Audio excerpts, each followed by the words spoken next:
Fascist প্রধানমন্ত্রী শেখ হাসিনা প্রথমবারের মতো মুখোমুখি হলেন কোনো আন্তর্জাতিক গণমাধ্যমের।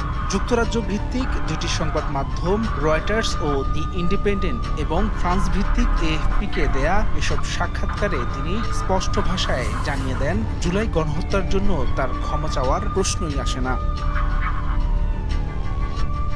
রয়টার্সকে শেখ হাসিনা বলেন, আওয়ামী লীগ ছাড়া কোনো নির্বাচন হলে যেই ক্ষমতায় আসুক তিনি দেশে ফিরবেন না। ভবিষ্যতে সরকারে কিংবা বিরোধী দলে শেখ পরিবারের নেতৃত্ব দেয়া অপরিহার্য নয়। ভার্চুয়ালি এসব সাক্ষাৎকার নেওয়া হয় বলে জানা গেছে।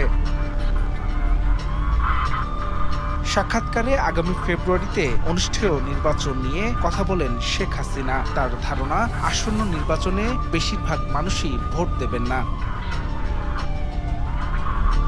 শেখ হাসিনা এতদিন পর্যন্ত শুধু সামাজিক মাধ্যমে অডিওতে বক্তব্য দেওয়ার মধ্যেই তার কার্যক্রম সীমিত রেখেছিলেন। তবে এখন থেকে তাকে আরও বৃহৎ পরিসরে কথা বলার সুযোগ করে দিয়েছে ভারত। ২৯ অক্টোবর বাংলাদেশ সময় দুপুর ২টায় দি ইন্ডিপেন্ডেন্টে প্রকাশিত এক সাক্ষাৎকারে পত্রিকাটির ভাষায় সাবেক কর্তৃত্বপরায়ণ শাসক হাসিনা বলেন, তাকে ক্ষমতাচ্যুত করা জুলাই অভ্যুত্থানের রক্তপাতের জন্য তিনি দায়ী নন। তার অনুপস্থিতিতে যে বিচার কার্যক্রম পরিচালিত হচ্ছে তা লজ্জাজনক। এমনকি তিনি ওই বিক্ষোভ কঠোরভাবে দমনের কারণে ঘটে যাওয়া হতাহতের জন্য ক্ষমা চাইবেন না।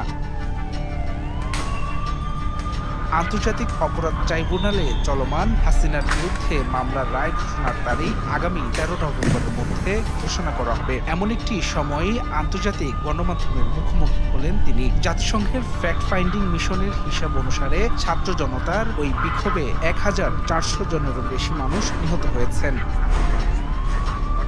জুলাই গণহত্যার দায়ে বিচারিক আদালতে শেখ হাসিনা এখন মৃত্যুদণ্ডের মুখোমুখি। জুলাই গণহত্যায় তার সরাসরি নির্দেশনা ও সম্পৃক্ততার সাক্ষ্য প্রমাণ এখন আন্তর্জাতিক অপরাধ ট্রাইব্যুনালের হাতে। ইতিমধ্যে শুনানি ও যুক্তিতর্ক উপস্থাপন শেষ হয়েছে। Desk report, daily news.